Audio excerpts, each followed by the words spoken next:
3 is the future.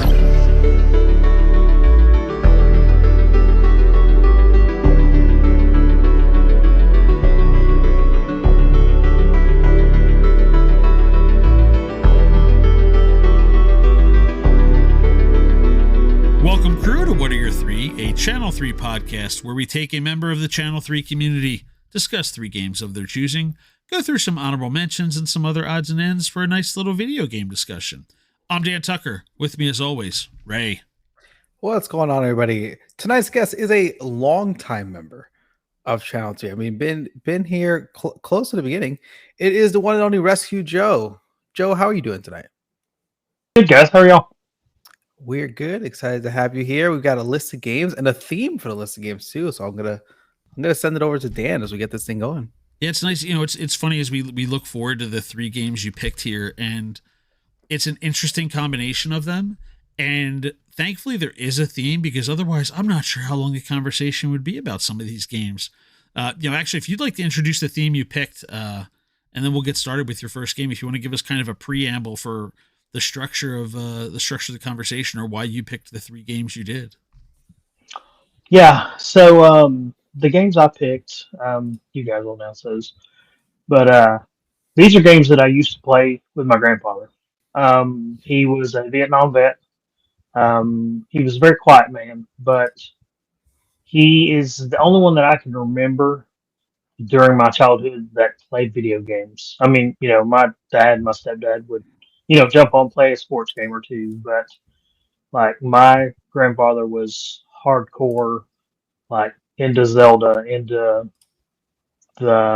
he had the strategy books, he had all of these, and he was like, I think that's where my intro into gaming came in. But these are a couple that I used to play with him, and he's, since passed away about 12 years ago, but I think that's where my gaming started, was with my grandfather. Well, let's celebrate then the memories, and let's start with your first game with Yoshi for the Nintendo Entertainment System, going back to the NES days. And not a strong rating on this one. So again, No. we're not here for goats. We're here for memories. So get us over to Yoshi. Yeah, so it's the music. I went on the Nintendo Switch Online and played it again the other day just to make sure I could still play it. But how'd that go? It went actually pretty well. I mean, I was started at the beginning, level 12, and almost 5,000 points. So, just the hand-eye coordination, trying to. Well, it's entirely different. Like, you have a lot of these games, like you're going up and down or flipping 360 degrees. This is the one you're flipping left to right, and my brain, like I'll tell you right now, my brain could never handle this game. Like I could never get over it. The flipping left to right, I mean, for the longest time, I would, I'd get so frustrated with myself and flip, and I'm a lot better now. So you have your veteran grandfather, though. That's what brought us to this discussion of Yoshi and Yoshi's. Yeah. So we used to play this.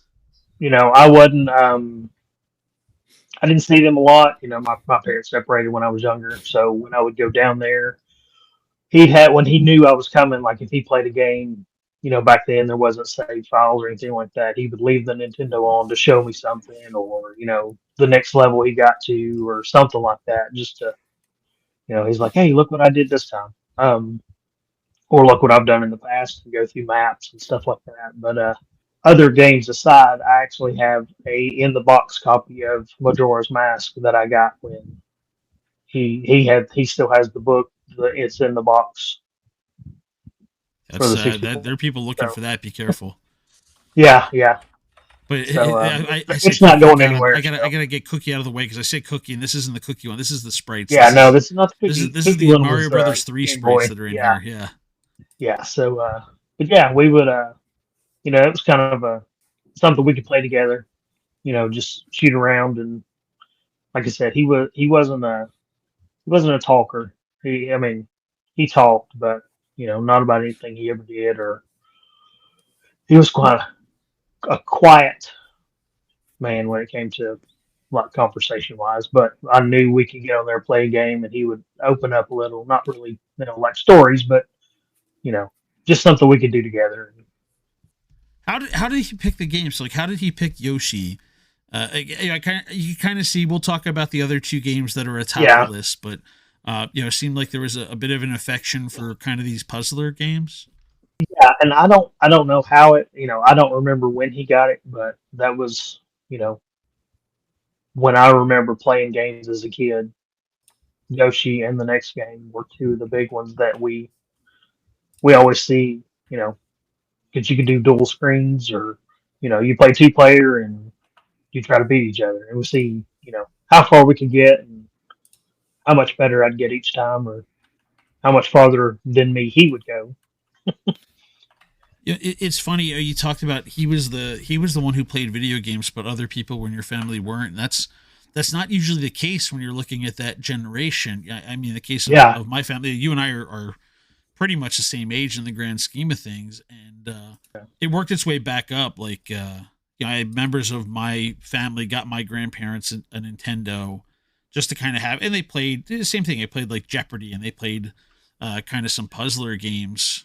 They were not playing platformers. They weren't, they had Duck Hunt for it, but that was just broken out when the kids came over to hang out and relax. How did your grandfather? Did you get any insight from him of how he got into video games? I don't know how he got into them. I know that so there used to be a flea market in North Alabama. It's since closed. It was the I-59 flea market. If you're ever driving through, Georgia to Alabama on I-59, it sits on the right about 10 miles into Alabama. But they lived across the street from it, and he had this one guy that he would go. They would trade out video games all the time. So I don't know where he started, but I know that that's where he got a lot of the games that we ended up playing together, and some of his systems, and he would go in and trade that guy, and they'd swap out. So was Yoshi one of the early ones that you had played with him, or was this? Why was this the first one why was the first one you picked? It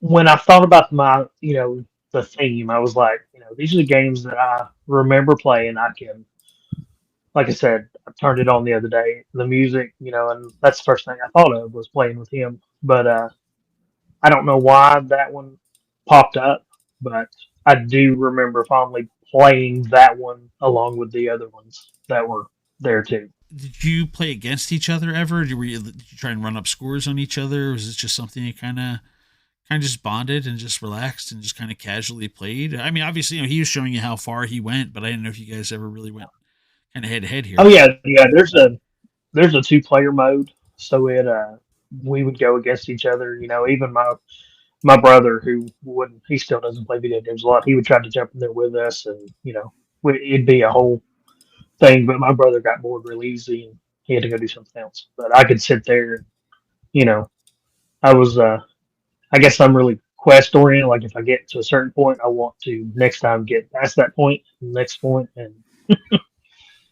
don't worry, everybody's going to blame you now when I put the Yoshi tournament out there for a Nintendo. It's gonna. Yeah, I'll be out in the first round, but I think we might be onto something here. Yeah. What I'm just trying to figure out, and Dan, you're older than me, so maybe you can help me out with this one here. Thank you for pointing that out. Yes. Is oldest one on here still, I think, but go on. Is Yoshi comes out for the NES a year after Super Mario World was out for the Super Nintendo? What, like, why were we going backwards with this brand new character? Obviously Yoshi shows up and obviously is super popular right off the bat, and then they could go back and try to pull out a couple more sales on the NES. Is this what we're doing with this game? That's really kind of curious because I looked it up because I didn't even think of that. Yeah, it didn't occur to me because I'm like, wait, this is NES. I'm like, hold on a second, because Yoshi definitely debuted in Super Mario World. So now I'm trying to figure out like the timeline of all this, and there's a whole year in between these two games. Yeah, even with the Japanese versus the even the Japanese release was after the Super Nintendo debuted here and there, frankly. Yeah. I mean, because they still had like Star Tropics 2, what something else. There were a few. There were other games that still released exclusively for the Nintendo still after this. Even I mean, they put this out later again, but it's funny you mentioned that, Dan, because Star Tropics was one of the other games that I had that was one of those that he played all the time. I'm trying to look now and see if I can figure out the answer. Just it was developed in 6 months, so it wasn't like because my next question was like, oh, is this a long-term development project? Nope. No, they made it after. Thing out in 6 months. Made it after, yeah. Yeah, no, get Yoshi on the. It was probably one of those things because it looks like Miyamoto was involved. I don't know whether he's a producer. I don't know how involved he was with it, but it was probably something where it was a transition point maybe for people going from the Nintendo to the Super Nintendo. Maybe I don't know how many people were looking to say, oh, I already have a Nintendo. I don't need a Super Nintendo, and understand like, no, maybe we'll tease them and bring them over. I don't know. I can't find an answer for that question. That was a weird one there. Yeah. That is a weird one. Well, let's go to the second game on the list, and Dan alluded to it. We got another kind of puzzle game here. It's Dr. Mario. And so we're still talking about the NES, right? Original Dr. Mario. Yes. Arcade hit, ported and remastered over and over the years. So tell us, we picked, this is also just grandfather picked this one up and you guys could play this side to side. Yeah. It's, it was a little different than, the side to side movement like Mario. Mm-hmm. It was the up and down, but, flipping the pills upside down, matching them with the germs, color to color. Yeah, it was just something we could do and try to beat each other. Now, I don't know how you feel, but the flipping the pills as opposed to Tetris, and this game, whether because people talked about it as similar to Tetris or Nintendo bundling it with Tetris when they put out the Super Nintendo as one giant thing afterwards, flipping the pills to me feels way less intuitive than like spinning a Tetris piece. Like I always feel like even we're playing it this week, I always feel like I flip it the wrong way. Like I never know which color is gonna flip. I don't know if that's just a me problem. Yeah, I mean you got one or two choices and you hope it flips the right way for you. Or you end up flipping it 6 and 7 times and it was right the first time. That's exactly what I do all the time with it. All right, and again, this game much better received than the Yoshi one. This is 4 stars, even on Channel 3. I mean, for me it was like Nintendo 64. I think that was the first time I ended up playing Dr. Mario, and I remember that was like me and my mom and I, and we'd played this one all the time. Yeah, and that's we played it just about as much. We'd flip from Yoshi to Dr. Mario, just continue our, like you said. I'm gonna ask you some deep, in-depth questions here. And first one is, do you accept that Mario has a doctorate or an MD of some sort, or is he faking this? Wait, which question are you asking? That he has a doctorate or that he has an MD? What that he has some higher, some post-secondary education. Other than be a doctor, but still not legally be able to prescribe medicine. I'm saying just any post-secondary education. This is really some anti-blue collar nonsense you're pulling here, Ray. I really don't like this. Yeah, I just want to know. I've honestly never really thought about it. Until you asked that question just now, I don't know that I've ever really paid attention to. Ray has no problem when he goes from general construction to plumber. No, he's got no problem. Keep him in the blue collar, keep a man down. But the second this guy tries to go for some sort of higher education and break into a white collar field, Ray's going to come here and stomp on him. I'm sorry. There's a little difference. If you're handy, it's a little different, is it? Right? I see how it is a very classist response you hear, Ray. It's not classic. If you're handy and you're good with this stuff, I firmly believe that it'd be much simpler for you to pick up a new skill because you're like in that mindset, as opposed to picking up a degree in some different sort of medical field. I think they're a little different. Maybe he was doing plumbing to pay his way through medical school. Not everybody just gets handed It's possible. a doctorate I guess so. here. Yeah. Stuff costs money, Ray. Is absolutely. Listen, and you work his way up through the trades. What's so wrong with know that? Nothing at all. I can show you a picture. My uncle basically built his whole house and gets bored and starts ripping things out just to make them new again. That's what he does all the time. I was just wondering. I'm just wondering if he's faking it or he really has, a medical license. This is what. Well, again, you're asking two different things. It says he's Dr. Mario. Question. It does not say he's Dr. Mario MD. Okay, this is true, but a lot of times, and I'm opposed to this. People just say doctor instead of looking for the letters after the name. Well, so here's the other problem, though, Ray. Like, how do you know he wasn't granted like an honorary doctor from the University of Japan for his services over the 10 years prior? I mean, he became a worldwide figure. How do where do you draw the line with an honorary doctorate, right? Like Shaquille O'Neal. He's Dr. Shaq? Dr. Shaq. He is. Dr. Shaq Fu? What? He has an honorary doctorate. No, that's where I'm at. But I don't think let me tell you, here's my stance. I don't think you should be able to be called doctor unless you can practice medicine. I'm not doing it. That's somebody get me out of it. Well, yeah, I'll put that. Let me put that out there right now. Jokingly ripping Ray for some of this stuff, but now I'm out. I'll put that out there right now. If you have doctor in front of your name, you better have a prescription pad next to you. Otherwise, you're a person with degree with higher level degree, and that's it. I don't want to hear it. So, how about that local sports franchise? Oh wait, you're the transition to the next game. God, pull the ripcord on this, Ray. Did you end up playing other versions of Dr. Mario besides the original one, the NES? I have, yes. I've played the one on 64, and it's just I don't know that it's really different. I honestly I don't know if it's much different either. Yeah, but yeah, I have played other versions of it. All right, so let's go to game 3 because I want to know how game 3 fits in with the other two because we have these two kind of scrolling down games, and now we have Mario's Time Machine. So game number 3 was a little different. It was more. I know that when it came out, it wasn't well received either, and I don't know that it is still. I don't think. I don't think it is still. I played it as a kid. It was rough. I did play it all the way through. We would go, again, you couldn't save stuff. So he would go through and play it when I wasn't there, write stuff down, because I may have been 8 or 9 at the time and trying to figure out all these, Isaac Newton and Michelangelo and all those that were a little above my age range at the time.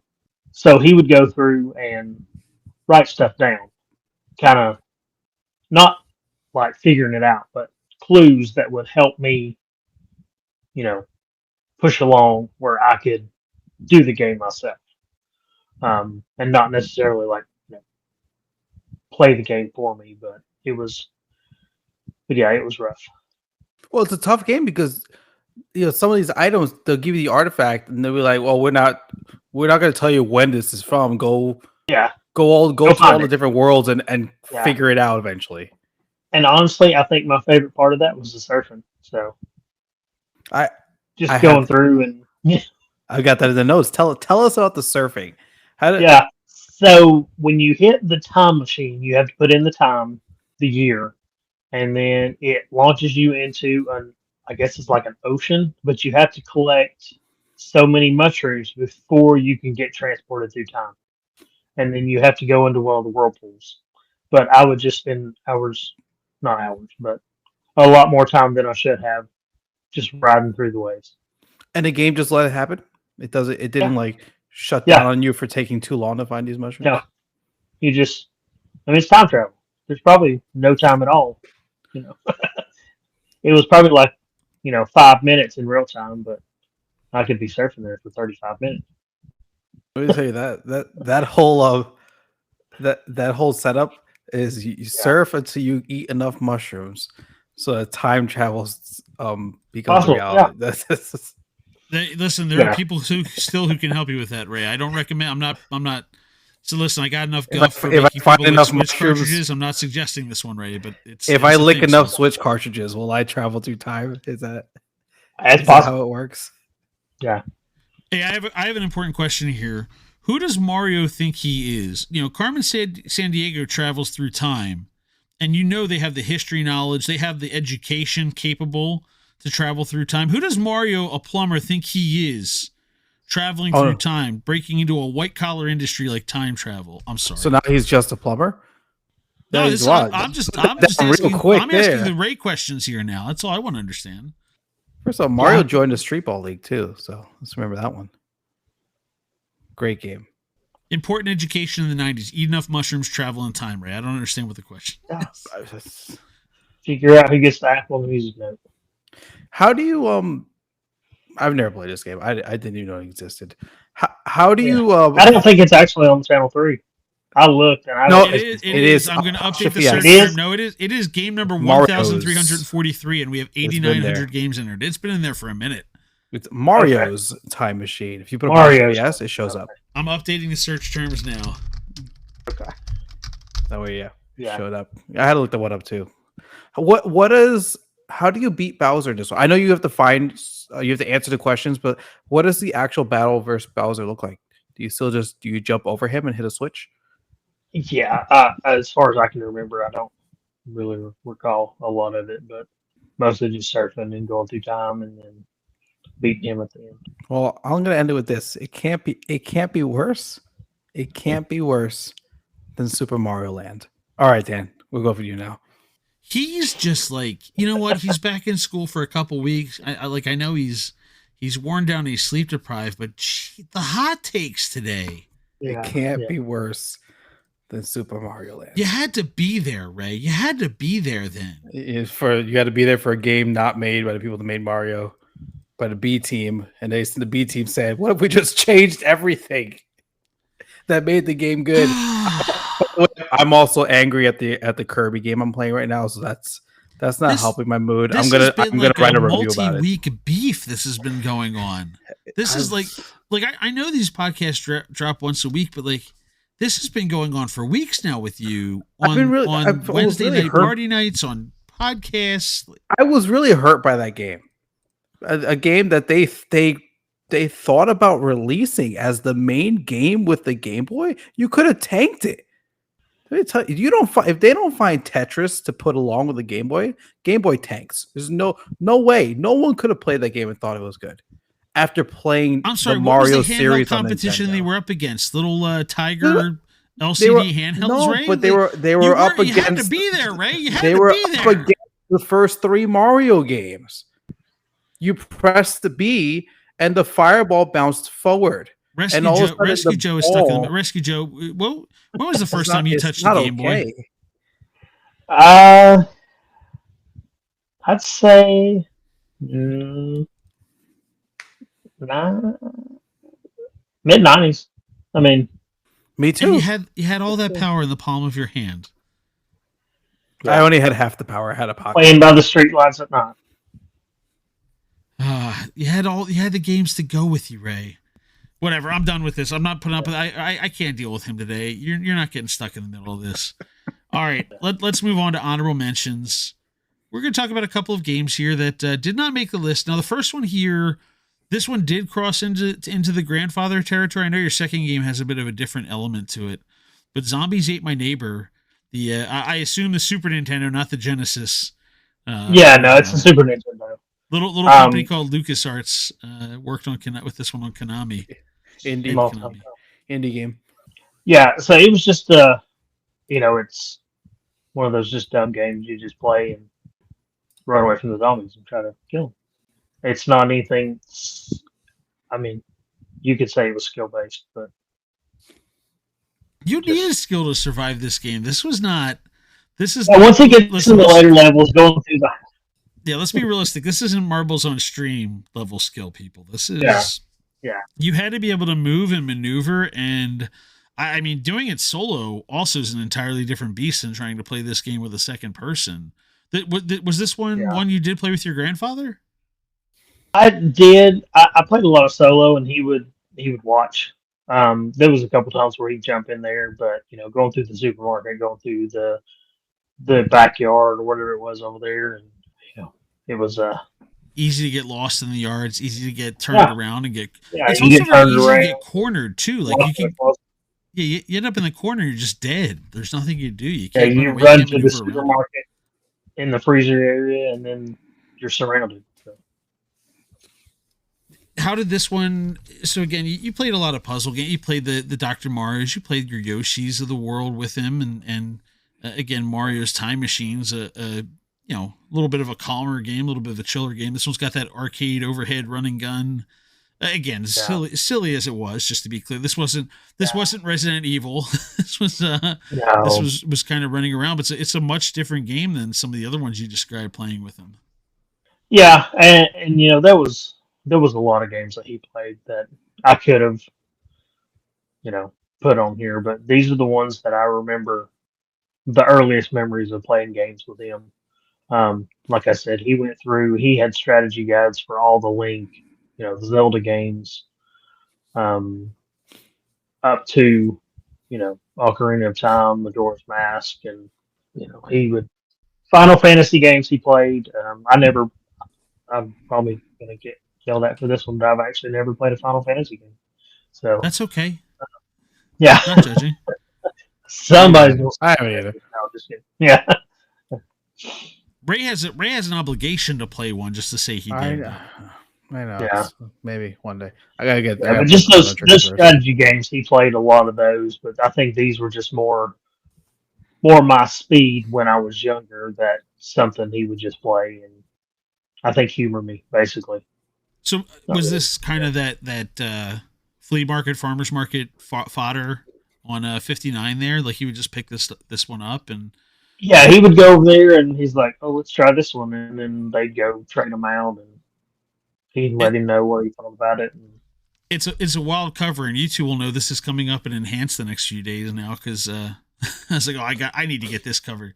This is an iconic cover. We need this. The color, I guarantee you, there will be people who get legit one, two hits on this one because the color scheme's iconic and legitimate. Like if nothing else, it's eye-catching cover art.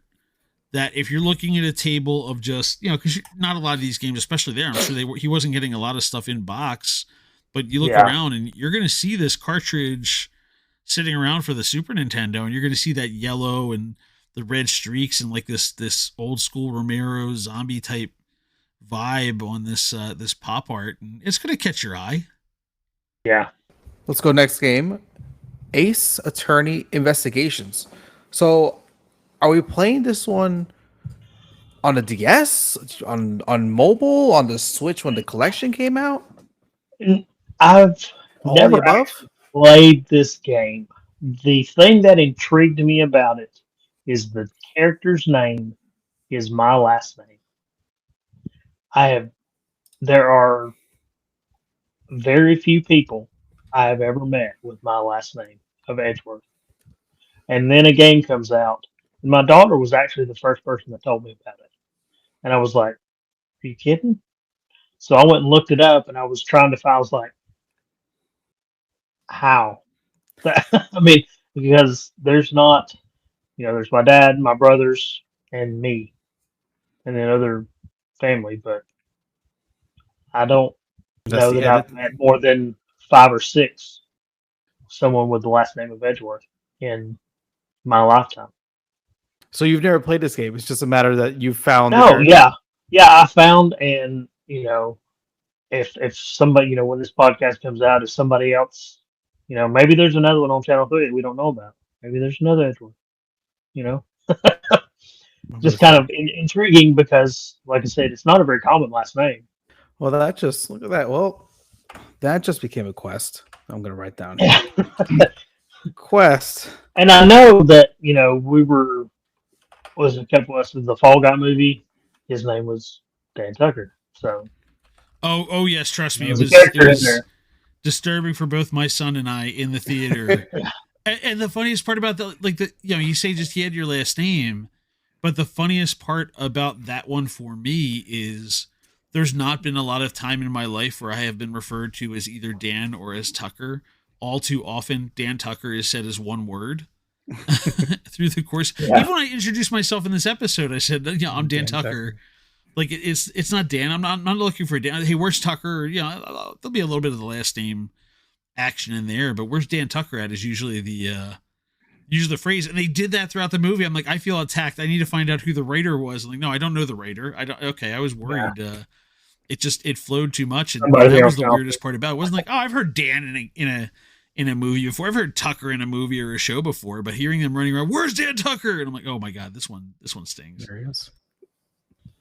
So yeah, that'll be a quest. Find your first or last name in a video game, and we'll do a bonus if you find your entire name in a game. I don't think there's a game. I'm not sure there's a Hector Reyes in a game somewhere. There's a million movies with Hector as a character, and it's played by the same dude. It's played by one actor, and his name is Hector in every single movie that they needed, some Hispanic guy in. Yeah, I remember him. Was it Bruce Almighty? Yeah, that's the guy. He's in every movie he's in. His character's name is Hector. It's absolutely amazing. I love it. Yeah.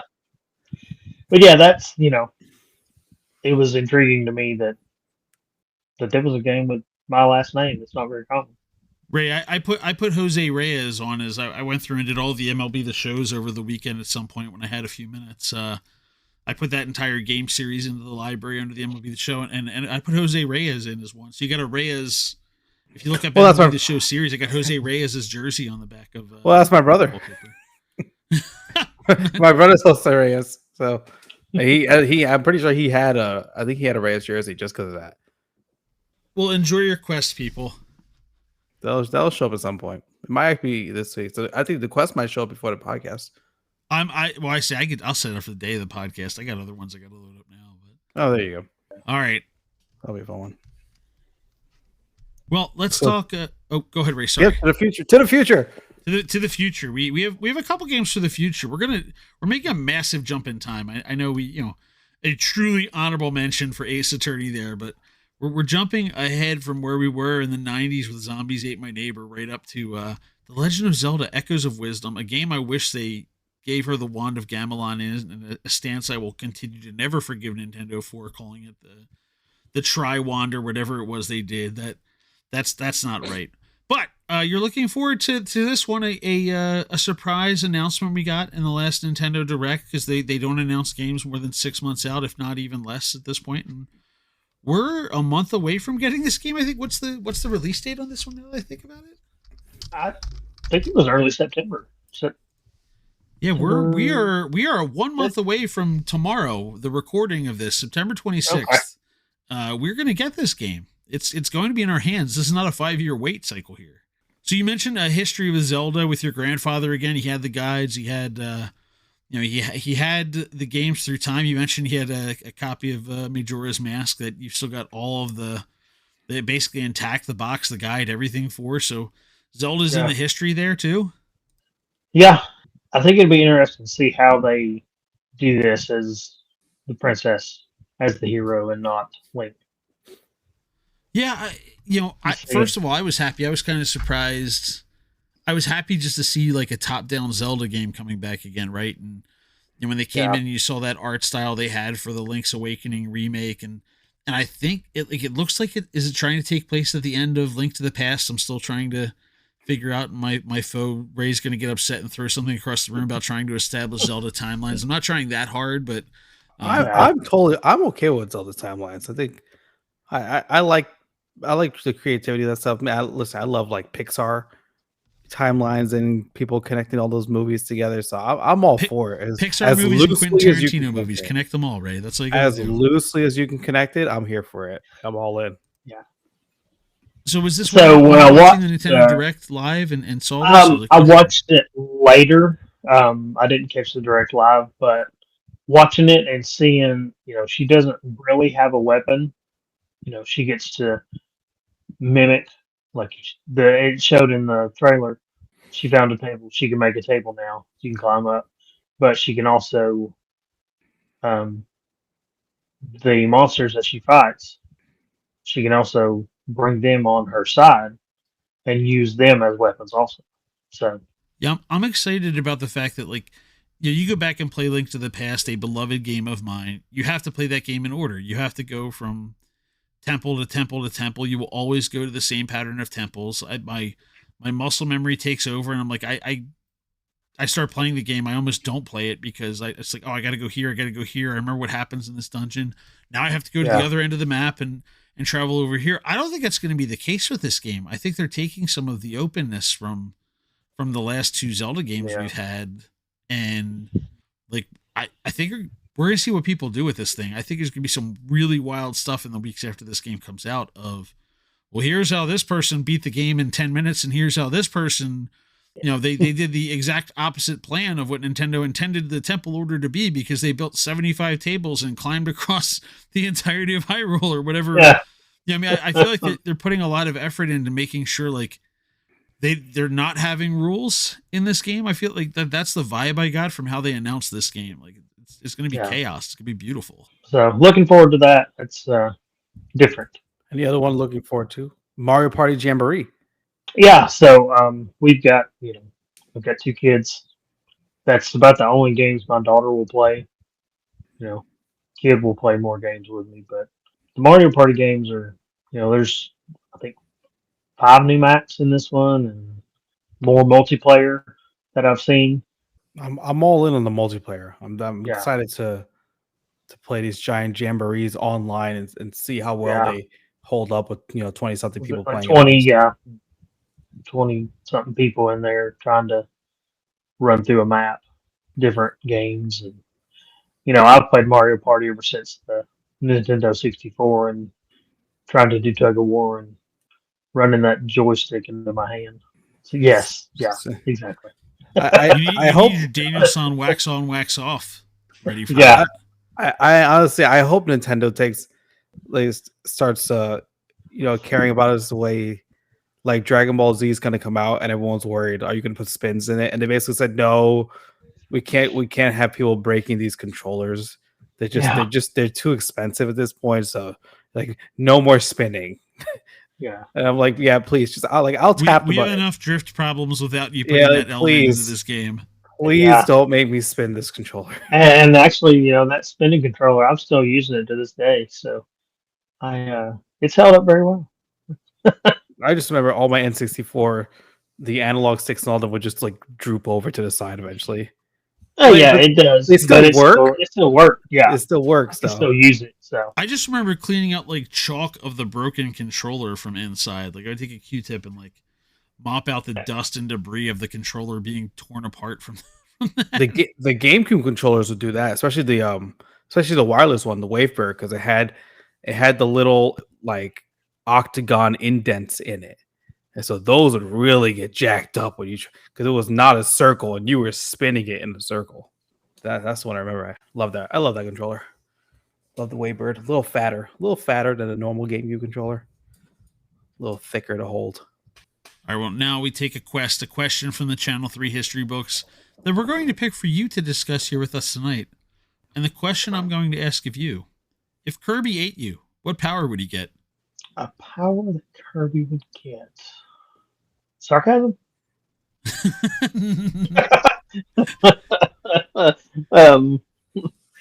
Yeah. Ooh, it's biting. That'd be a great way to defeat enemies. Yeah. Yeah. Oh God, the wit, it cuts me. It cuts. Yeah. I don't know. I mean, I could say something, being an EMT is something there, but I don't.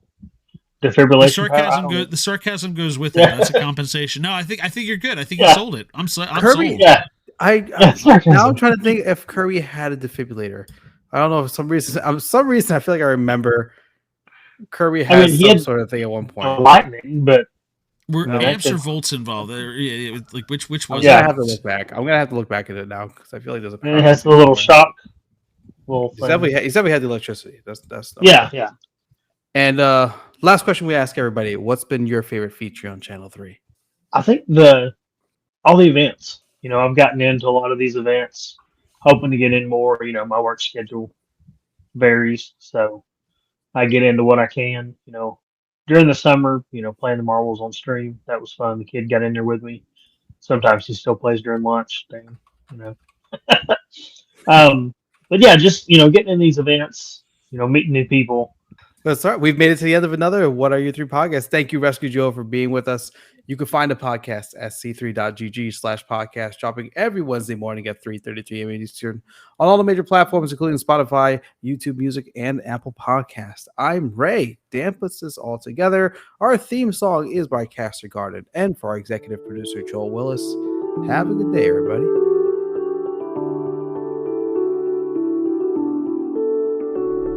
Channel 3 is the future.